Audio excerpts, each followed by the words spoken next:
Hey there, Film Buds. Welcome back to the Film Buds podcast. I'm your host, Paul. And I'm Lauren. And this is episode 216. It's part 2 of our sort of Easter season religious horror special that we've been doing. The last episode that we did was all about Prince of Darkness and Deadly Blessing. We had Glenn Benest on. It was a pretty good episode. This week we decided to switch it up, and we talked about it when we were watching it, which was not when it came out. Yes. What we're doing is we decided to do a show, and we're doing Midnight Mass, which takes place during the Easter season. And so we decided it takes place during Lent, essentially. Well, it starts at Lent and then it goes to Easter. Like, that's the time frame. And so it's perfectly, in time for this Friday because it's going to be Easter Sunday this Sunday. And so we decided that we would go and do Midnight Mass. It's actually sort of two big holidays happening this weekend. Passover starts today when people are listening to it, Friday. Oh, cool. Mm-hmm. Oh, this all is making a lot of sense. Mm-hmm.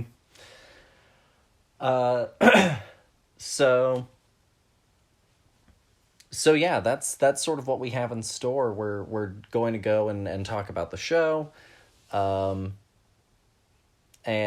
we're going to talk about Catholicism and some of the big themes and structures of the show, and sort of how we feel about Mike Flanagan overall.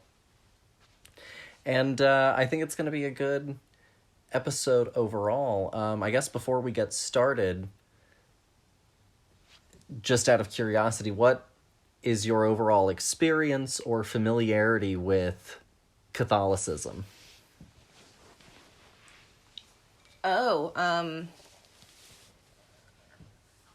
My experience with Catholicism. So not a lot. I grew up in a Black Baptist household. So everywhere from old stuffy Black Baptist church in the South, where the preacher is old as Methuselah and so is the congregation, to the very, like, I guess, Pentecostal Black Southern Baptist church, very loud, people running, a lot of fun hats. So Catholicism is like a foreign language for me. The only time I've ever been in the Catholic Church, actually, I lied. I've been in the Catholic Church twice. One for Mass, another we sang at a wedding. Oh, okay. Both times were in high school chorus. Oh, okay. Interesting. And then my second time was a trip to LA, was a chorus trip that I took in high school. We ended up going to Mass because my chorus teacher is Catholic, and so we set up on the top balcony of this very huge church. It was gigantic, and I don't remember the whole thing because I definitely fell asleep. So that's pretty much like my entire experience with Catholicism. Like, I know that they're super enthusiastic about not having any fun in church. Okay. No, that's all interesting. So I have been to Catholic services a few times. Okay. I have some family members on both sides of the family that are Catholic. Fascinating. I have I'm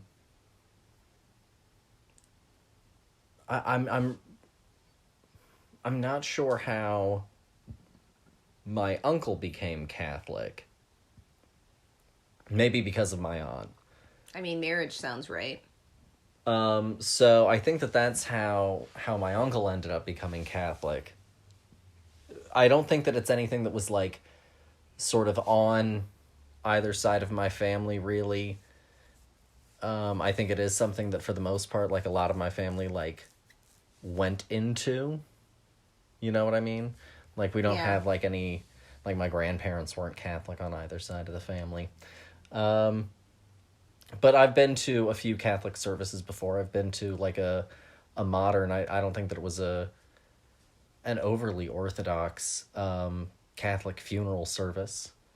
I've never been to a funeral that wasn't for family, so I have no idea what that's like.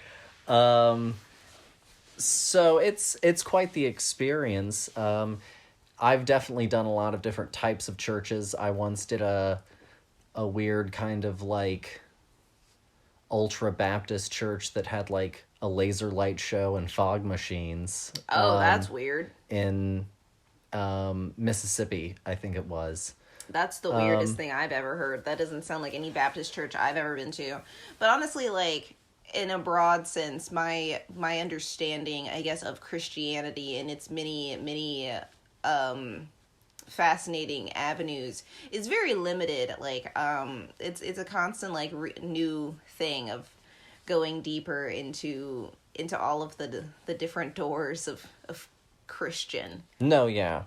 Because they all, have different rules. They all don't like each other for different reasons. They all think that they're the best version of it. But I didn't know that just being Baptist, because I feel like everybody I knew was Baptist. So I was just like, oh, this is just what Christianity is, like, period. So, I grew up Methodist. I went to a lot of Catholic services. It always felt like it was more serious of an event. There were some people at several of the Methodist churches that I went to, pretty much all of them. There were definitely people who were there just to go to church. But, like, the Catholic services that I all went to were very much more of an affair, I would say. Much more ceremony in place. Definitely one of the more Orthodox sort of services that I went to, it was a considerable amount of kneeling and standing. Oh, God. So it was, like, I've been to quite a few different types. And it's definitely quite the production. But yeah, I grew up Methodist, and, like, people took it seriously for sure. At both of the, like, big churches that I grew up in. People took it very seriously, but not to the same degree that it was being taken in the Catholic services that I went to. I think that that's fair. I mean, like, Catholicism is apparently, like, the fanciest version of Christianity, because they're, like, the closest to the Pope. What prestige. And it really shows in Midnight Mass. So here's, I guess, another question. Okay. A little bit less loaded on a certain level. That was, like, a broad question, and I do apologize for it. What's your experience with, like, Catholicism in movies, shows, musicals, plays, media at large? What's your opinion of Catholicism based on? Okay, are the Catholics the ones with the nuns? Yeah. Okay. Well, then, any musical that has nuns involved in it, I bet you that is not probably the most accurate version of that, but, it's what I've got. So, like, The Sound of Music. I grew up watching that movie. It's my mother's favorite movie. She loves The Sound of Music. I watched that movie to death. We watched Nonsense. Yeah, we did watch Nonsense. You grew up watching Sister Act. Oh yeah, I love Sister Act. Sister Act 1 and 2, perfect pair. I think at this point, if they made a third one, it would ruin it. Or if they have made a third one, I will remain ignorant. Huh. Um, perfect movies. I love Whoopi in those movies. She's fantastic. I used to watch a lot of Whoopi, but that's another story for another day. Some religious horror movies like The Exorcist and stuff like that. I don't know. The sort of mysticism of Catholicism, more so. Yeah, on that side. or that season of American Horror Story. Asylum. Yeah, I think so. That. So like nothing is truly what I would consider. Oh gosh, what's that play? Doubt. Is that it? Yeah. The one that ended up becoming a movie with Amy Adams, Meryl Streep, and Philip Seymour Hoffman. Yes, that. So a lot of like, yeah, to your point, dramatized versions of it, because honestly, I think that you have to bring it into it, or else it would be boring a little bit. Like, I don't remember being like jazzed about going to the Catholic Church. No, I think that's definitely... If you want a fun time, you come to a Baptist church. They're a blast. I think that is definitely fair. It's... in media you definitely get, I think, a lot of swinging sides of it. It's...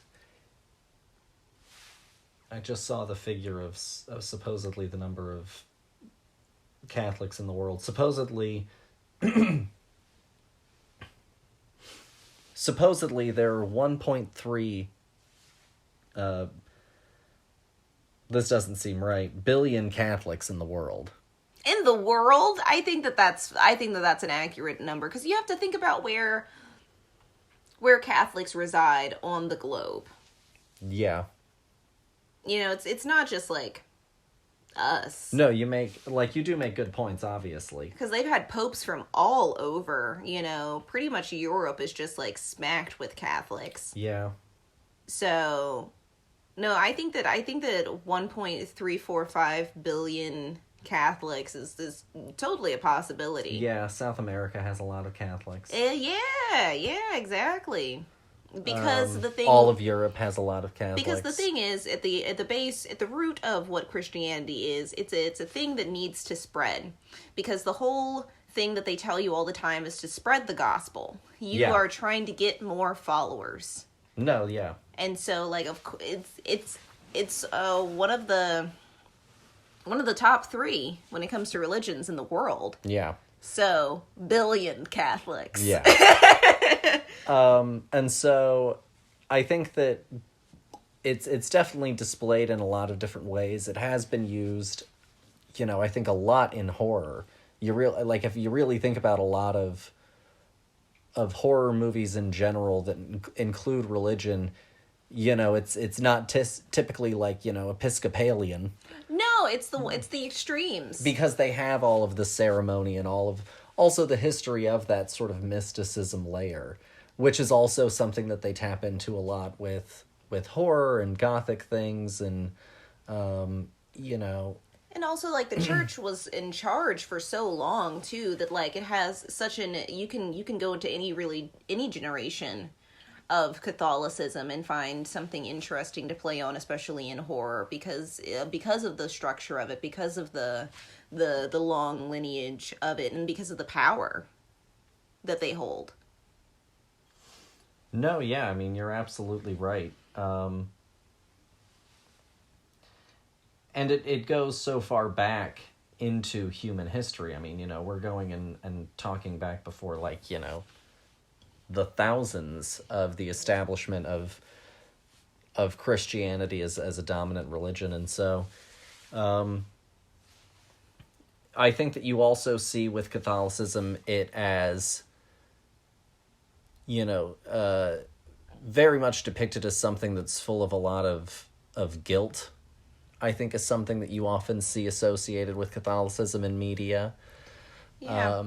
as a way to sort of draw on repentance as an idea. Yeah, I was thinking about the fact that there's a lot of rigidity to it. There's not a lot of wiggle room in what is and is not appropriate and how you should live your life. It's a creed. No, absolutely. So I think that's definitely sort of some of the ways that I think it gets shown in media a lot. Also, of course, because it's a massive bureaucratic organization, it also, I think, oftentimes gets shown as sort of, like sometimes it can get used as like a black hand of the world kind of thing, because it does have its own agenda. When you're something as large as the Catholic Church, you carry, some kind of agenda at some level.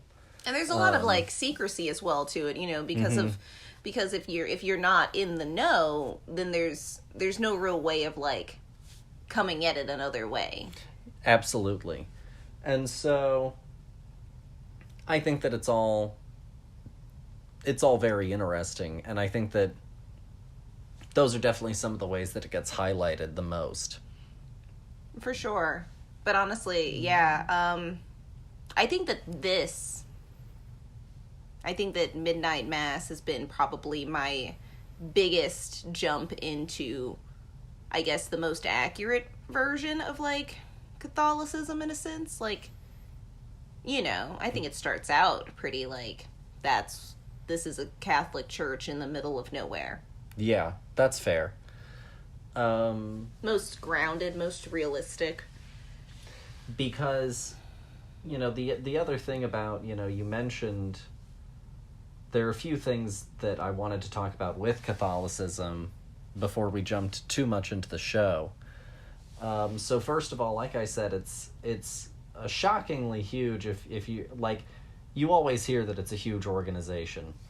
But if you really go and start looking into, like, just how huge the organization that is the Catholic Church, from the Pope, good old Pope Francis, who doesn't love a good Pope Francis meme. Love Pope Francis. From him down, it's an entirely huge organization. It's a massive, massive thing. And it's the most successful pyramid scheme. We're talking about him overseeing, all of the organization that has to essentially deal with Rome, and all of the organization that has to deal with its interactions globally. We're talking about it having to deal with how it manages and promotes and trains new members. We're talking about it overseeing very particular sets of churches that are broken down into Latin churches and Eastern churches that answer more directly to Vatican City. And then we're talking about, if you didn't know this, Vatican City is its own sort of separate little tiny government in the middle of Rome.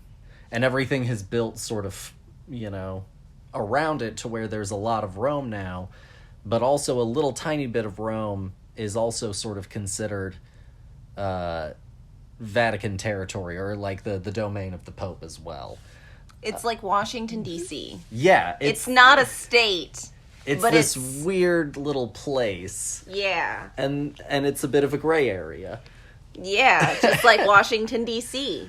Do they get states' rights? No, because, it's the only people that really live there are people that are affiliated with the church.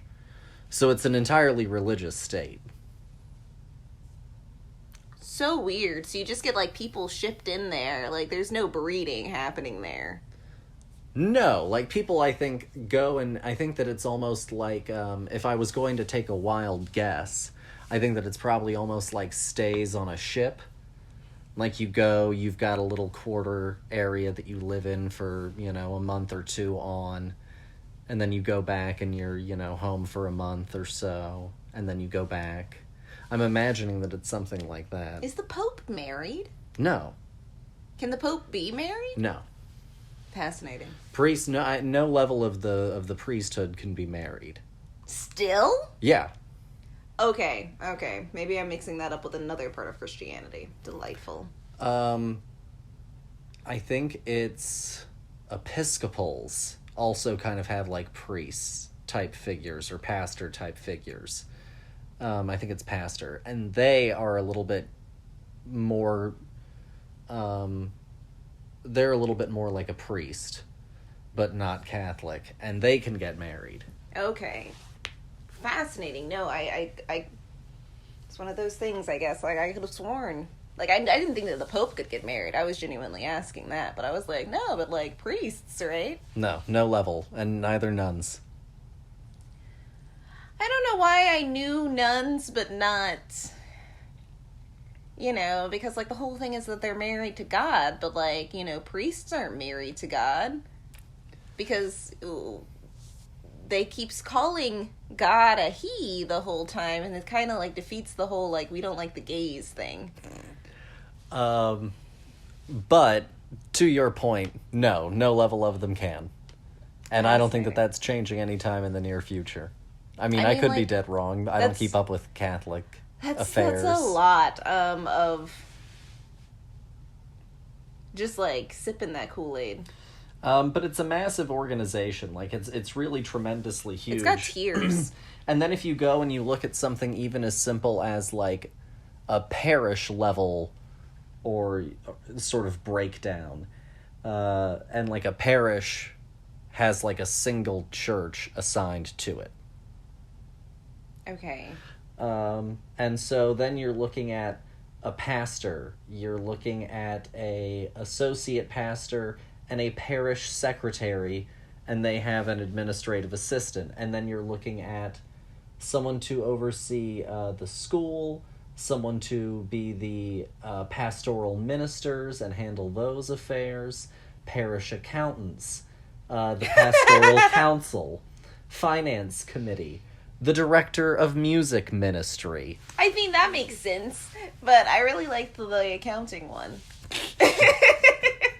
He's counting those tads. Man, money is going in and out and around. It's an organization. Yes, it is. Oh my God, it's a business. You need to account for every single dollar. Oh gosh. Okay. So that's a little bit on the sort of bureaucratic structure, which I found really fascinating. But then I wanted to talk also briefly about Mass as a concept. So, if you weren't in the know, I mean, most of our listeners, I imagine, probably do know at least a little bit about, like, Mass. It's essentially just communion, But what is communion, for those who maybe don't know? No, I know. I'm going to get to it. Okay. So Mass in and of itself is an entire... It's supposed to be a sacrament or some sort of, symbolic celebration of the Eucharist. The Eucharist is communion, or the Lord's Supper, and Mass in a Catholic sense is broken down into a sort of two-part system. It's not just, pulling out the bread, saying a quick prayer, and doing it.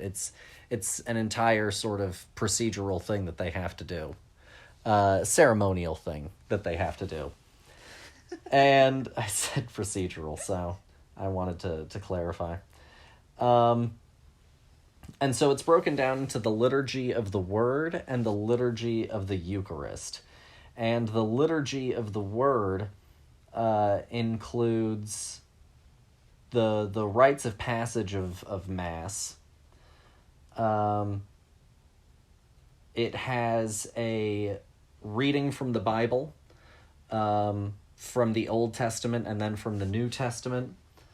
It's then followed by a homily or a sort of sermon. And then following the sermon, there is also a prayer. From there, they move on to the presentation of the bread and the wine at the altar, and they are consecrated, and they're meant to become the body of Christ and the blood of Christ through a transformation process that is referred to in theology as transubstantiation. Oh, right. So this is a little interesting fun fact. Transubstantiation is the official change by which the substance of the bread and the wine become Christ's real presence of his body and blood through the act of prayer at this particular altar. But they're just like a dry cracker, right? Yeah. Okay. And the doctrine of this whole process was actually adopted sometime between the 13th and 15th century. Specifically at the...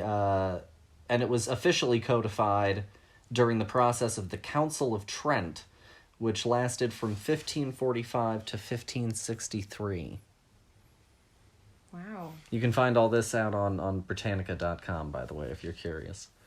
And so that's kind of where this whole process, or this particular word, was sort of officially put into the doctrine.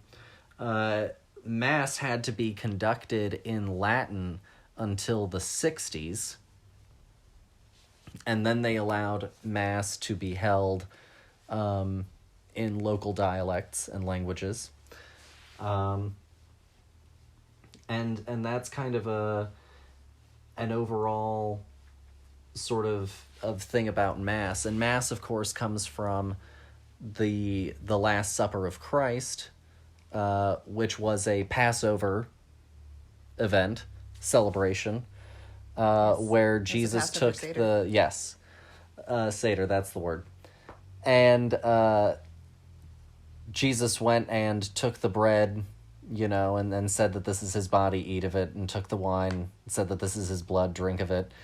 And so it also then ties in with Easter, which is, of course, when he was, killed and then risen 3 days later, as the Bible says. And so...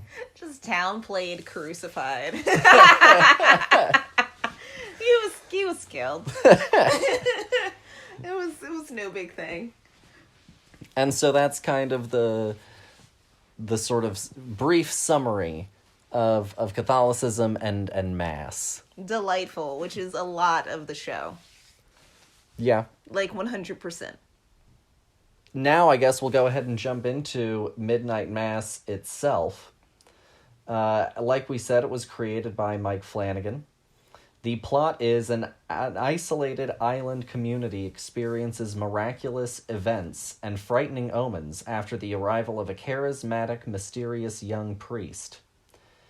And it stars Kate Siegel, Zach Gilford, Kristen Lehman, Samantha Sloyan, Igby Rigney, Raoul Coley, Alex Esso, Michael Trucco, Hamish Linklater, and Henry Thomas. And Mike Flanagan grew up Catholic. I mean, I think that you have to in order to make something like this even remotely good. And he sort of apparently dug back into religion very deeply at a certain point in his life, and sort of went looking for answers, I suppose, and came out of it more of an atheist. But he decided to go and tap into his Catholic roots again, and he apparently calls this his most personal show that he's done. Interesting. So now that they've listened to me ramble for a really long time, dear, what do you think of Midnight Mass? Oh my gosh, I love it. It's awesome. Yay. We're talking about the show. No, I think it's fantastic. I think that all of the characters are really unique and interesting, but also very real and multi-leveled, and these are people that and I think that it's just a really like cozy feeling in that. I think that all of the character work is phenomenal. I think that the script, as usual, Mike Flanagan is fantastic. Maybe a little wordy in points, but you're you, so you like to chalk.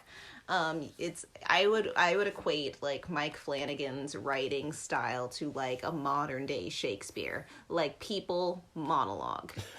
Soliloquies. Oh yeah, totally. But it's about the words, and it's about the visuals, and it's about the thought and the rabbit hole that you're going down with said monologue. And I always really enjoy his stuff because I always think, yeah, I can totally put this on stage. And I think that that's such a fun exercise to go, no, this would work fine as a stage play.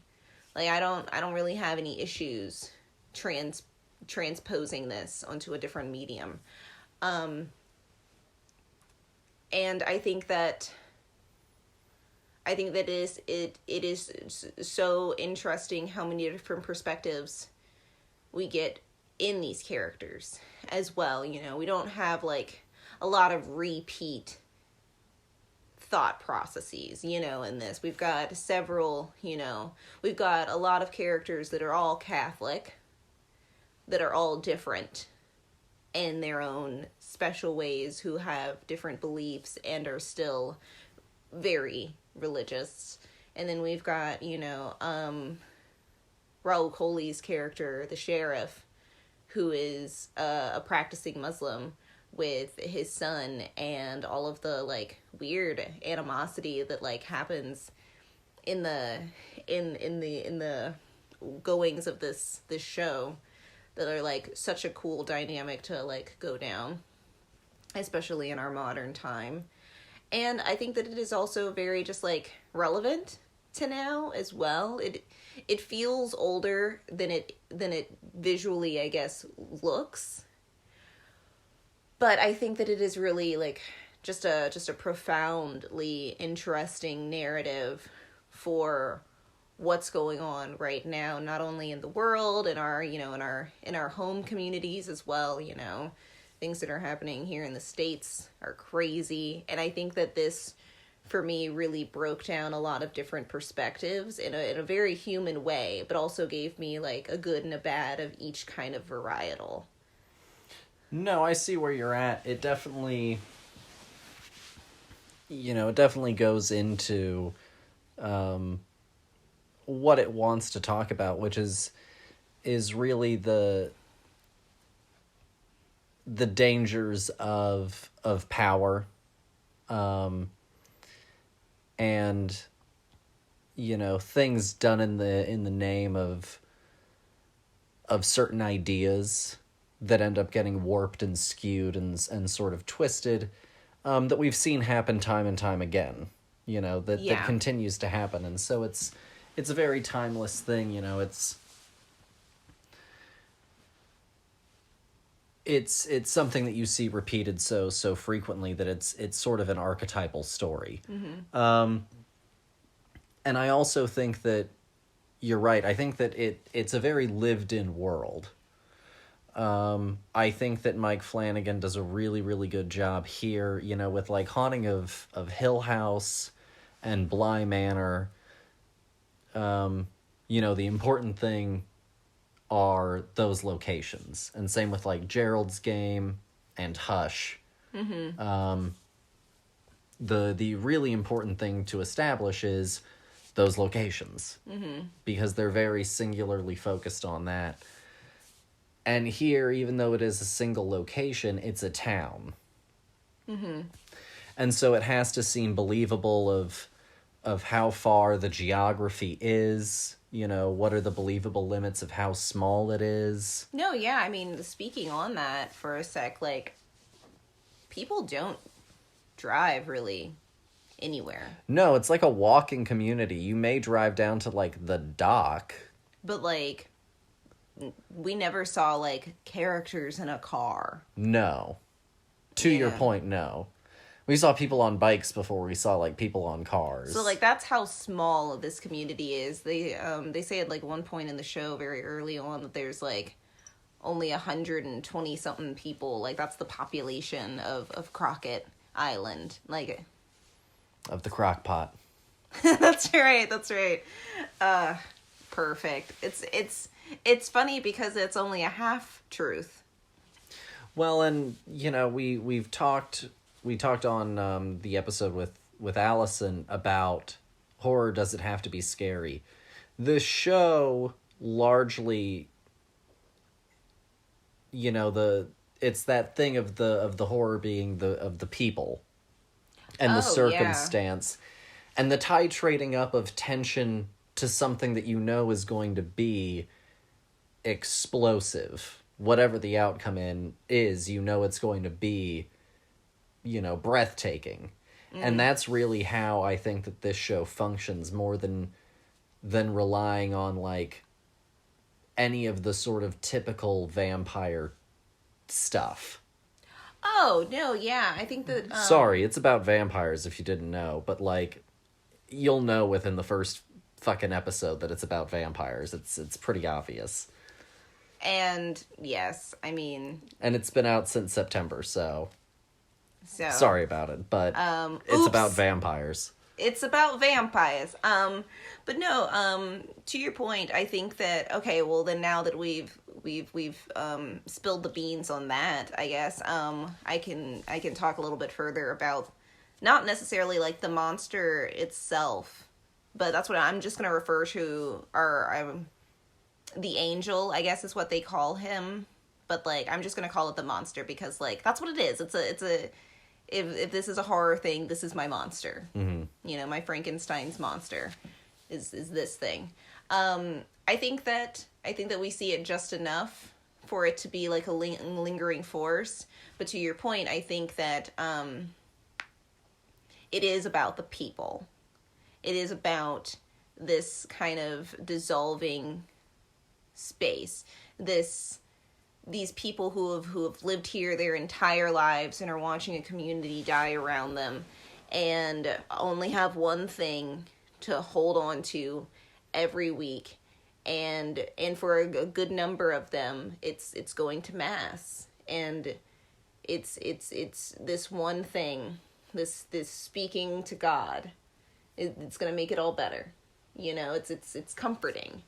And I think that that's why we lead down the line of the narrative itself. I think it's so good. I love it. Oh God. I could talk about this show all day. No, to your point,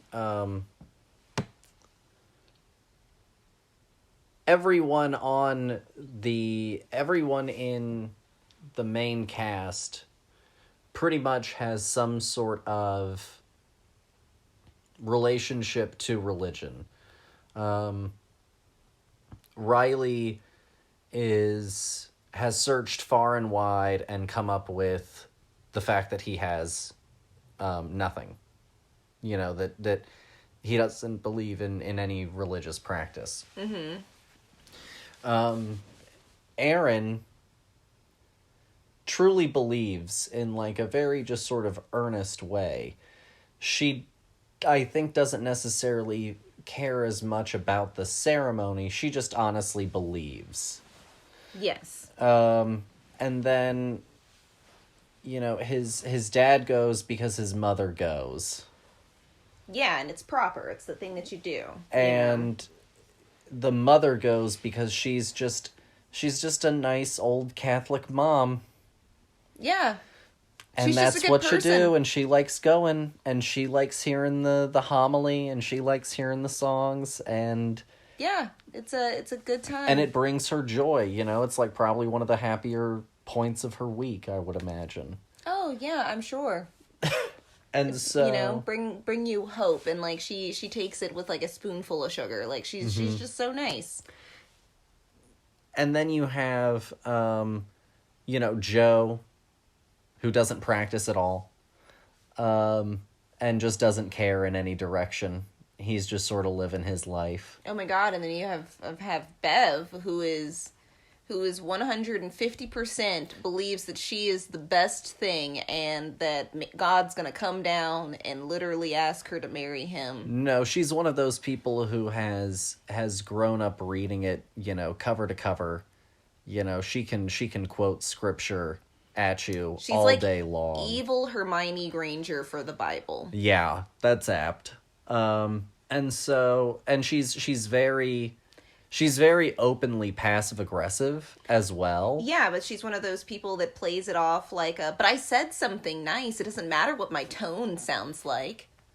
And so she's a very interesting person, because she kind of, that level of rigidity is also precisely why she was so able to be unwound. It was also her blind spot. Well, that's also, why going back to earlier talking about horror taking the Catholic the Christianity, but most specifically Catholicism, because of that rigidity. You talking about her being unwound by, this power, this chaos.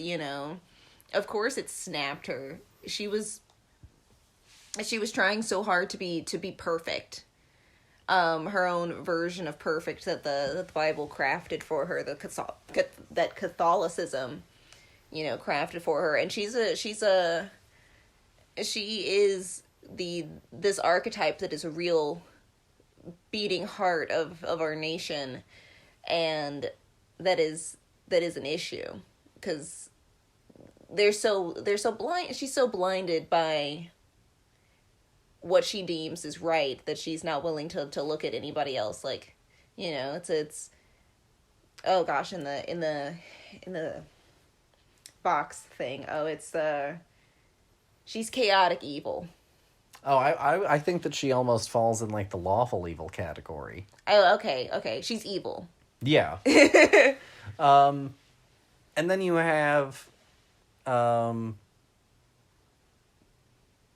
Father Paul, who is very, very Hamish Linklater, the actor, is very good at delivering sermons.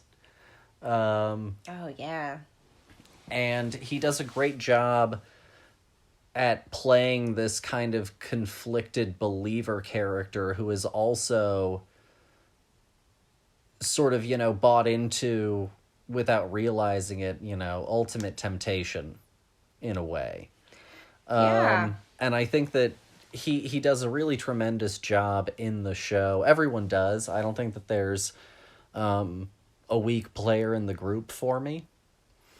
No, because everybody gets a moment to really shine, and like as characters really get to like have their "you're gonna shut up and listen to me" moment. Basically, everybody gets a monologue. It's not like those are the leads and everybody else just gets a few lines here and there. Like, no, I think that they find a really great balance in the spotlight. It's a real ensemble piece. It is. A few thoughts. First, I think that you can read the show also beyond, looking at the Catholicism sort of level of it. I think you can also go and look at it as a show largely about recovery. And I think that part of the reason that it's a personal journey for Mike Flanagan is he's multiple years sober now, openly. Well, honestly, sorry, continue. And I think that, like, with Riley being a recovering alcoholic, Erin being this woman who's trying to, like, get her life back together, the sheriff being this man who hasn't gotten over the death of his wife, I think that you see a lot of different modes of recovery and addiction as well. Joe is actively an addict.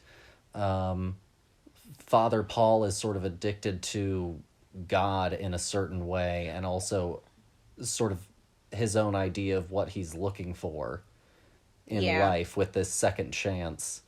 Bev is addicted to power.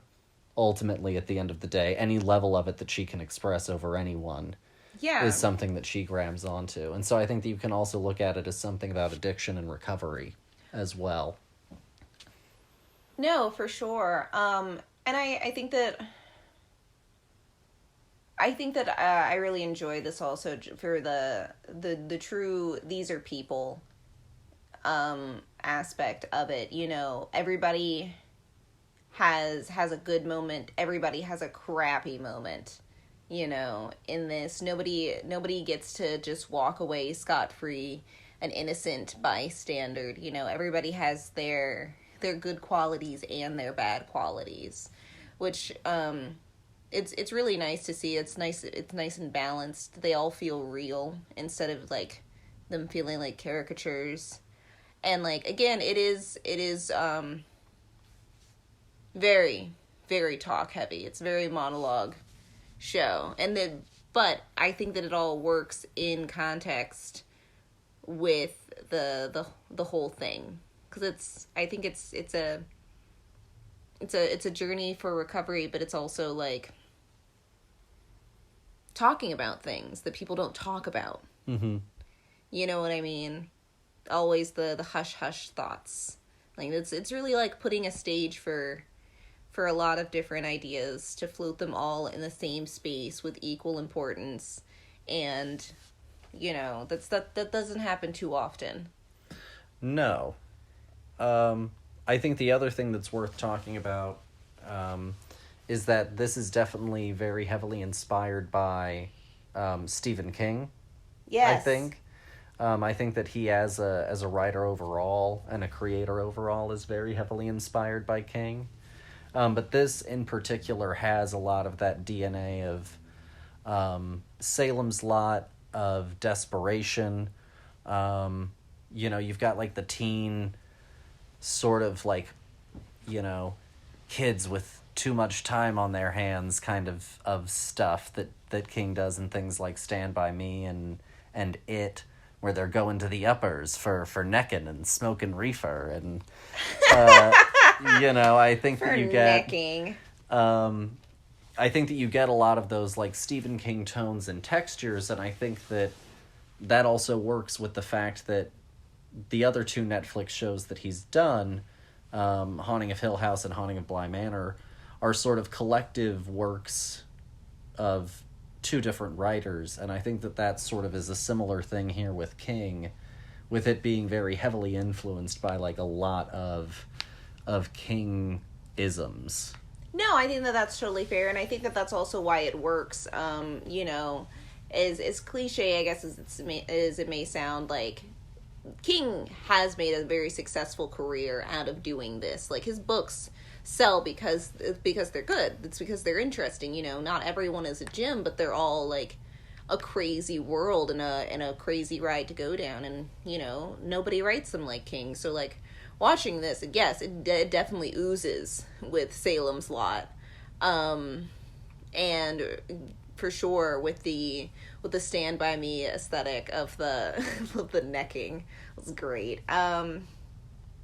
That's what they're doing. They're sneaking away at night, you know, to go and hang out and just be teens. No, that's right. But I think that's also why it feels like so comfortable, so lived in as well, because like King also can create a fantastic world. And you know, also he's done a lot of things that touch on religious tones as well. Mm-hmm. And like Bev King, I think, is right up there with sort of like the Carrie's mom. Yes, yes. Or I'm blanking on Misery. Oh, that's what I was thinking, but mm-hmm. Kathy Bates' character in Misery. Is that character religious? No, but she's psychotic. Well, yeah, that's fair. Annie Wilkes, there we go. I can't believe I forgot that. No, she reminded me a lot of Annie Wilkes as well. No, I think that that's totally fair.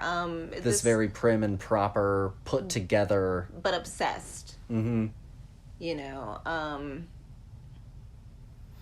that's really interesting. I do want to talk about our monster. I do want to talk about our literal vampire for a second. I think he looks great.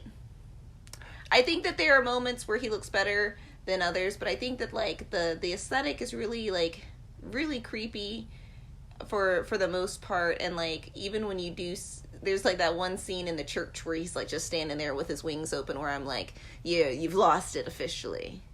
But other than that, I think that they use him just enough to like remind me that he's there, you know, always in the shadows kind of thing. So there are a few moments where you see him a little bit before you see him. And the first one is where he meets one character, and I think you see too much of him it's the first time. And I think you see too much of him the first time. You want it to be kind of like Kong, where you only get to see a foot. Yeah, or you know, we only really saw for a little while there like the eyes and a little bit of the face, but not really too much. Yeah, very shadowed. And I think that then they start to show, you know, too much of him very quickly. No, I think that that's fair. The next big time that we see him with another character, I think that he's really used effectively. He's out of focus. He's, you know, very cloaked. And he's moving very strangely, you know, in sort of the background.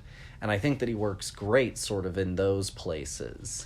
No, but I do that's think fair. They show him a little bit too much up front, to where then I have too good of an idea of how he looks. So then when I see him at the end, I'm like, no, yeah. I think that my biggest, just like my nitpick of the night for the show is going to be the Monsignor character. Okay.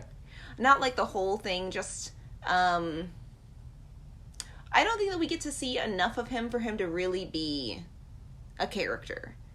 Does that make sense? Mm-hmm. I think that the actor who's playing him is doing a great job. I just do not think that that's the part that is where that, you know, he thrives. You know what I mean? Because like the Monsignor goes on a pilgrimage to the Holy Land and he has dementia, and so everybody is like, I don't know if Monsignor's gonna make it back. Like, that's the whole, like, opening, the whole joke of the first episode. I don't think that we get enough, to your point of, without getting too far into spoilers, or a little bit of a spoiler warning going forward. Do we want to give it a quick rating before we... I mean, finish your thought, please. Okay. I think that they don't give me I was having this thought.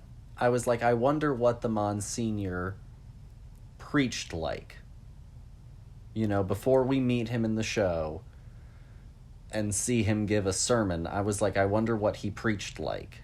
Well, yeah, I think that you're having a hard time without giving anything away at this moment with your thought.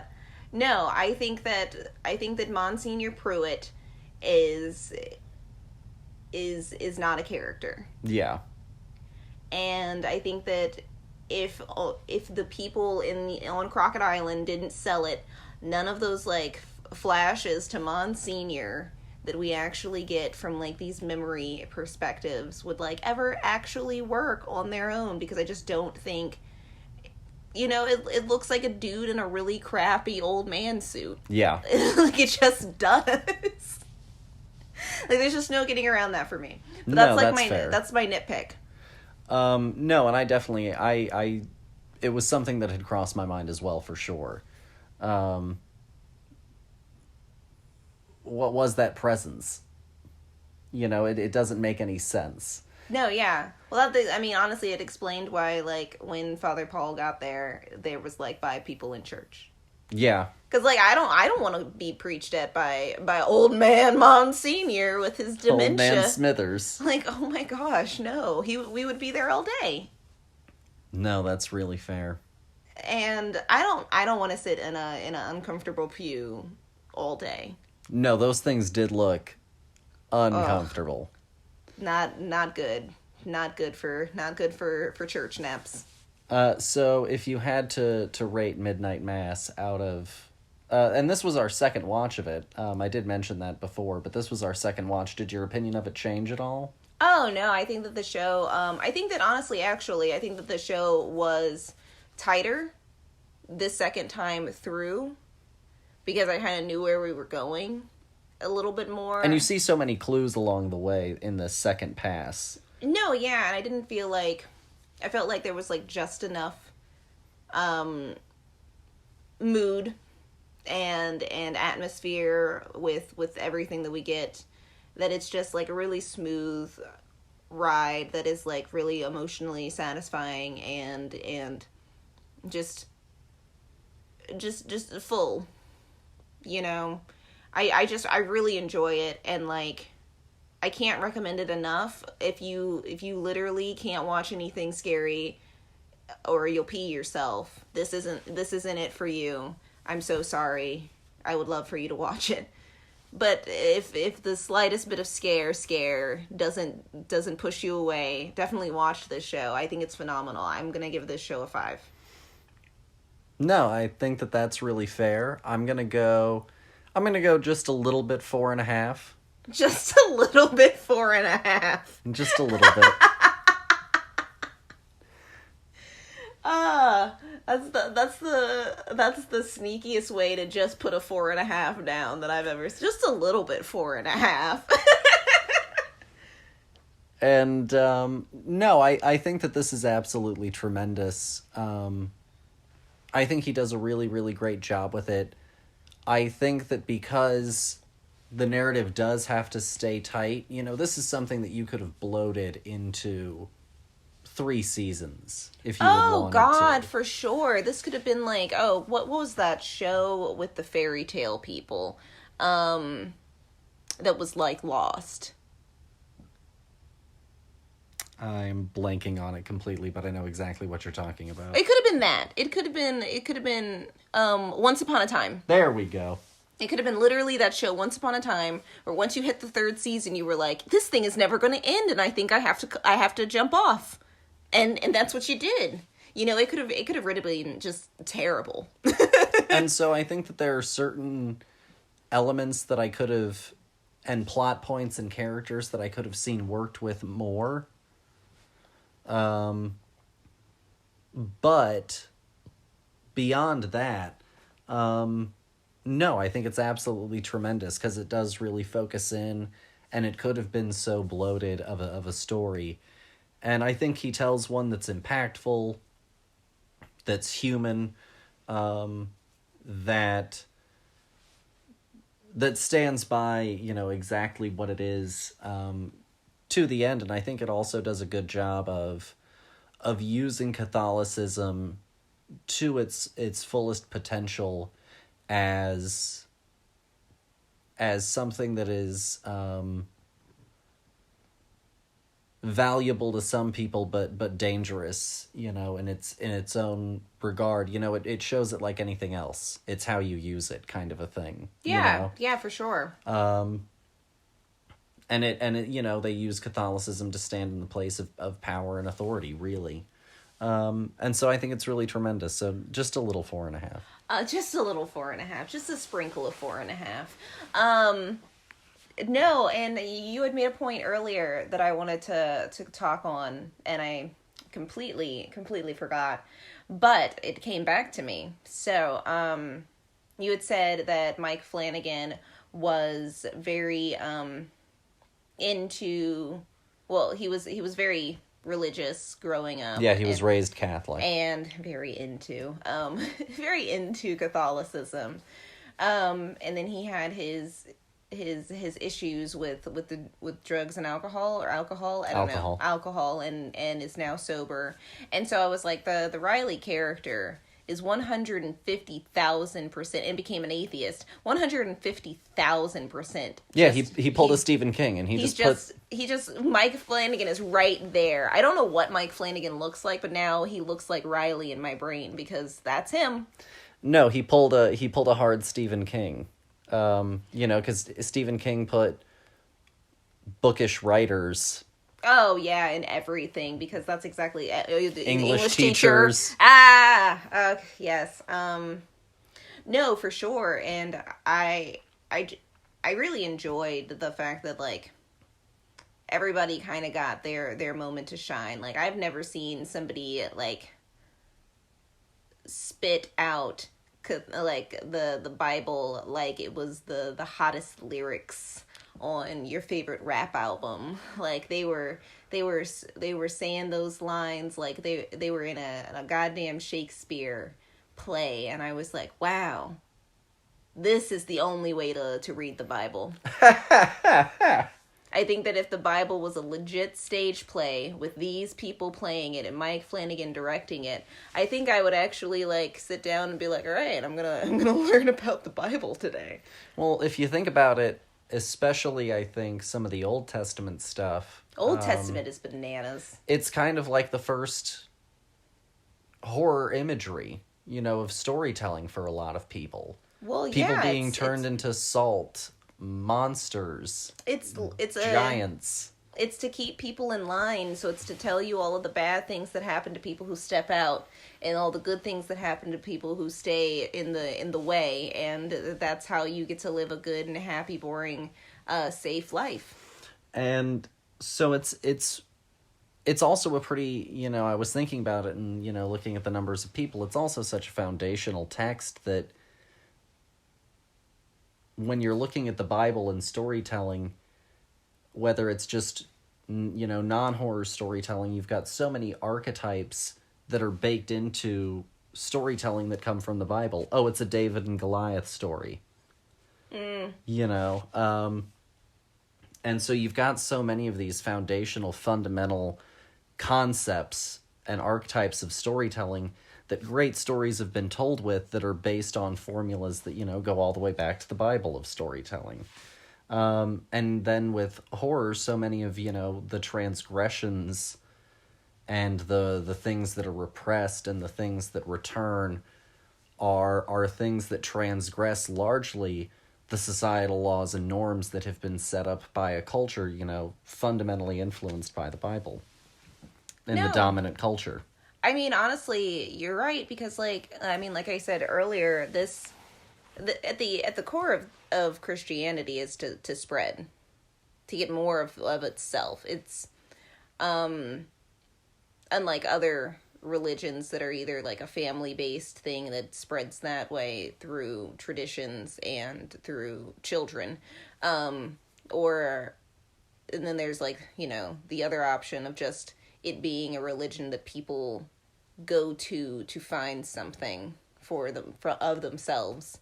But like, no, Christianity, like, of course it is in our foundational stories, and we have these just terms that we use and people understand what that means because of the fact that it is polluted every part of Western culture, honestly,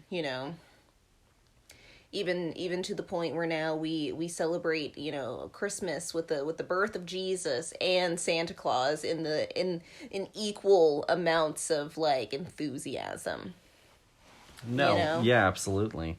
I mean, most of our bank holidays are based around Christian, things. So I think that, of course, it makes total sense, but like, and then you would go somewhere else in the world that Christianity isn't the dominant religion in that area, and I'm sure that these things would, be completely new to them, or like something that like maybe somebody talked about down the road, kind of like how, no, I'm not gonna compare it to any way that we describe other religions, because going to Mother India, so much of that story was based on like Hindu narratives and Hindu stories. Yes. It was that was an epic in itself too. But no, so that's I think that religious horror is a very fascinating concept, because again, so much of it is so fundamental to the dominant sort of mainstream heteronormative, culture of the West, and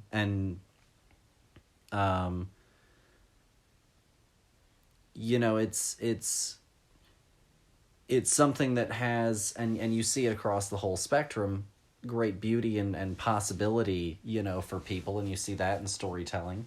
But then you also go and it absolutely is the perfect sort of playground for creating not just monsters that sort of break the norms of Catholicism and Christianity, but also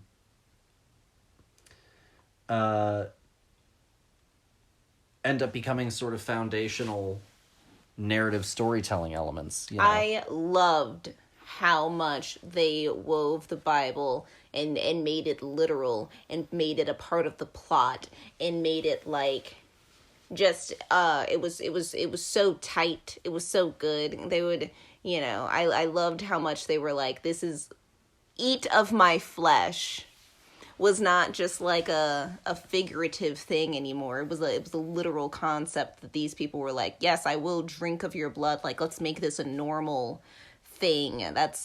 There was no like, there were no red flags going up in like any of these people's mind. Not a lot of them, honestly. Everybody was like, yeah, no, this is right.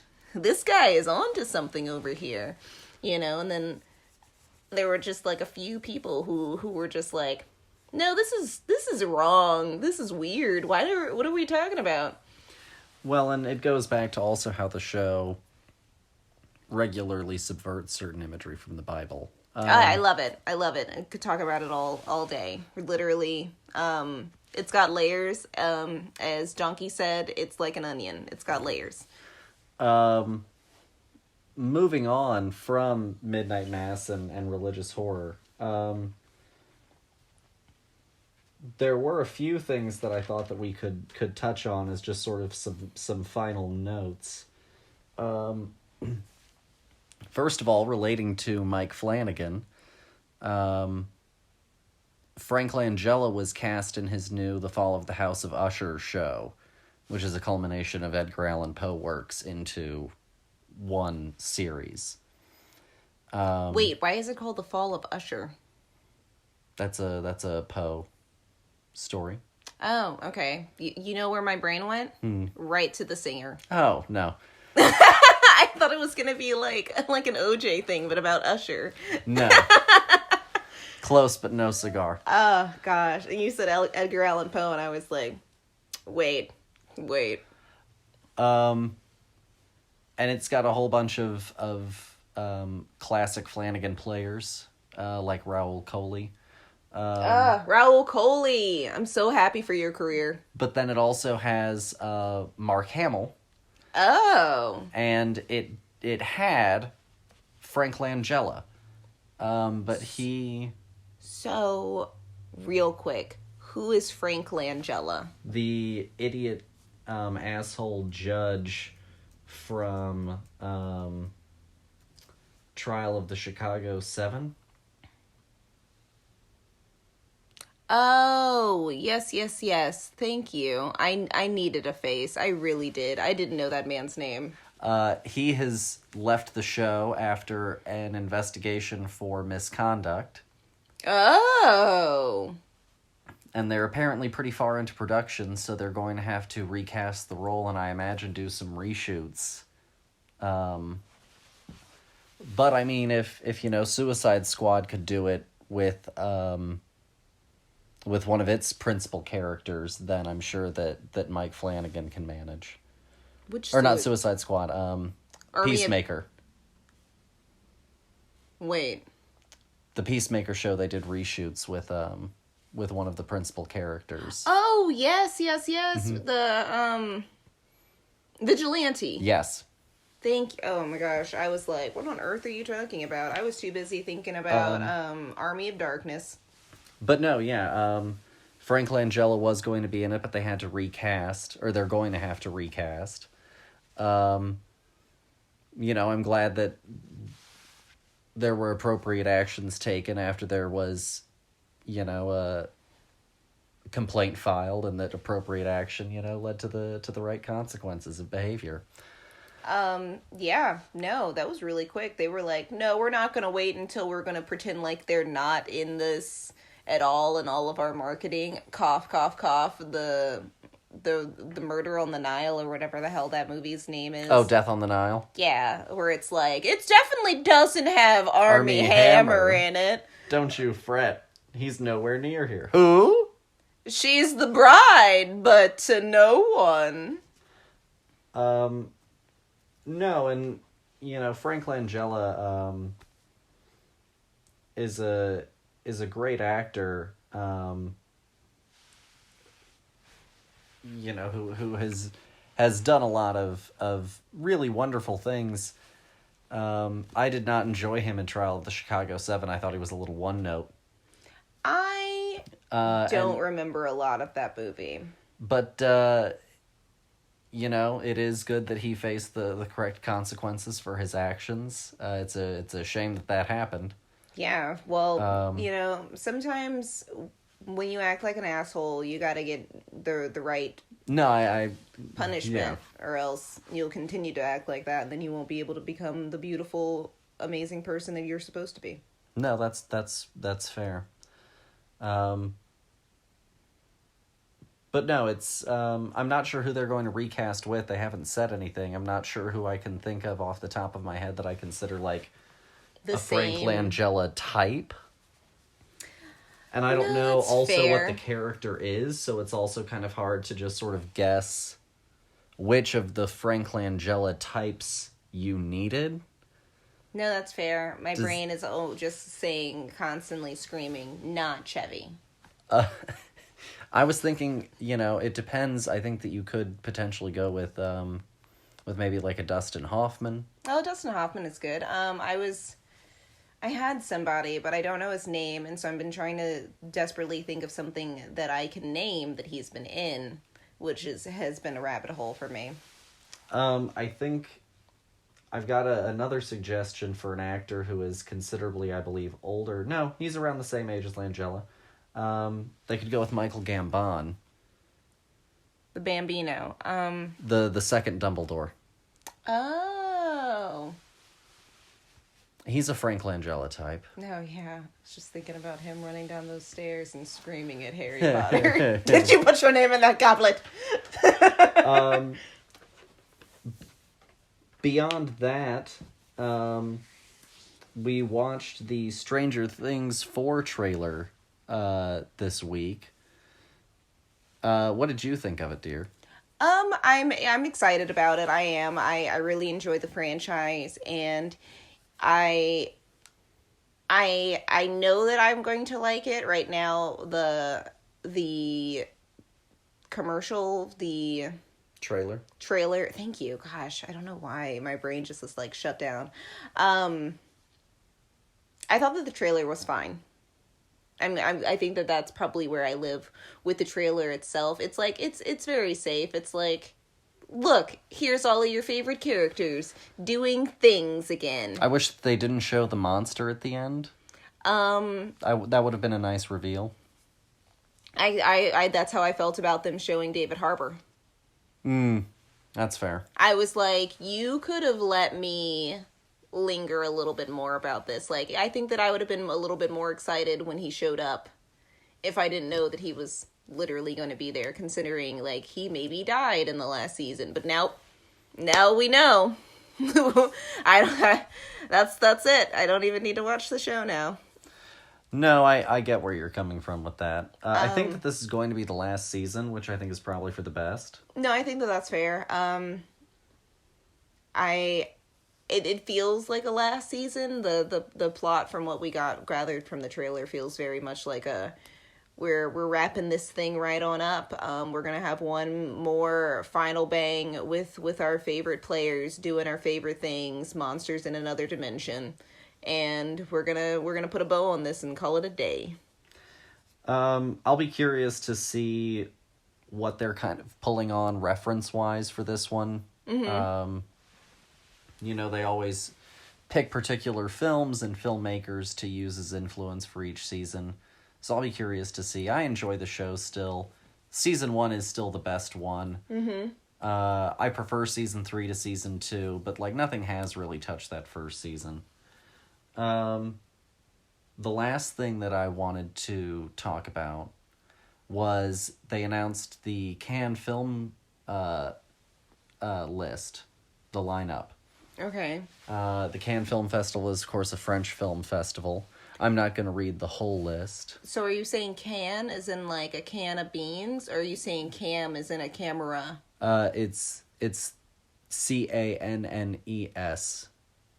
It's where it is. It's the location. Oh. Well, that was definitely not on my radar. I don't speak French. So I won't, like I said, I won't read you the whole list. They have a few things that are there in varying contexts. One is a new film, 3,000 Years of Longing, from George Miller, who directed Mad Max Fury Road. They're also going to be showing there the Elvis film by Baz Luhrmann. Is that really how you spell Baz? Fascinating. And then the big one, they've got a Jerry Lee Lewis documentary coming from Ethan Coen. Oh, okay. But the big one that everyone is talking about right now, of course, is, or at least on Twitter they are, if you follow that sort of thing, is Crimes of the Future, the new David Cronenberg movie with Léa Seydoux, Kristen Stewart, and Viggo Mortensen, which we just watched a trailer for. And it's David Cronenberg who did The Fly, and Crash, not the one that you're thinking of, a different one. And Eastern Promises and A History of Violence. And so we just watched the trailer for it. Dear, what did you think of the trailer for The Crimes of the Future? Currently I have no idea what this movie is about. Other than the fact that it is maybe about some crime, but mostly about future stuff. Because you can see some future tech things from a mile away. Whatever some person was like, this is what the future looks like. Some very Tron Legacy kind of what is that movie that we've got the script for in the other room? Ex Machina, it's the future. Blade Runner 2049. Exactly. We're like, ooh, so smooth, so fancy, things fly now. So I was so distracted by all of the interesting ways that they were positioning people in the trailer, and all of the future things that they were doing and stuff. But I have no idea what this movie is about, and honestly, other than the shock of the face sewn shut, there was really nothing really to grab onto. You know what I mean? It was just kind of like a visual thrill ride. No, I think that's fair. It is going to be a body horror film. Oh, it's the okay. first body horror film that he has done in at least a decade or more. Well, then that explains the face sewn shut. No, absolutely. And the weird sort of surgery sequence that you see as well. Yes.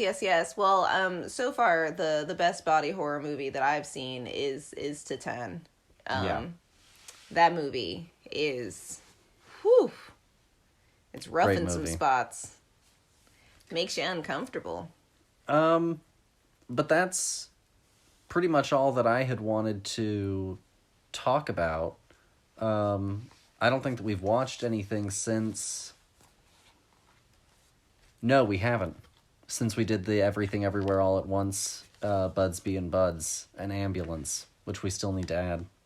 Oh, yeah, we didn't add those to the list. Oh, yeah, because this is literally says Prince of Darkness is the last movie we watched. Yeah, so... No, we need to add those to the list. But other than that, we haven't... slacked. Yeah, other than that, we haven't watched anything. So that's pretty much all that we have for you all. go and listen to that episode of Buds Being Buds. Yeah, it's about us doing something new. I mean, like, newer than this, and I think that this is pretty new for us, honestly. And then we also have a written review that you can go and check out.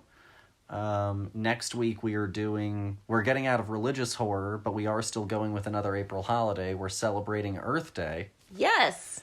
And to celebrate Earth Day, we decided to go with two versions of sort of nuclear disaster. We're going with the original 1954 Godzilla and the movie The China Syndrome from the 70s with Jane Fonda and Michael Douglas. Yeah, so that should be fun. Yeah, I've seen it before, but like a long time ago. I haven't seen... I think I've seen the 1950s Godzilla, but that's been a while, and I've never seen the China Syndrome. But yeah, so we've got that coming up, and then the week after that we'll be doing Arbor Day, and that's going to be a 2-guest show. I'm not going to reveal who they are yet, but definitely get ready for that. We're having 2 previous friends of the show on, and we'll be celebrating Arbor Day, and I'll let you try and figure out what movies we're watching for Arbor Day. Ooh. If I'll give you a hint. They're about trees. So that's kind of all that we have going on right now.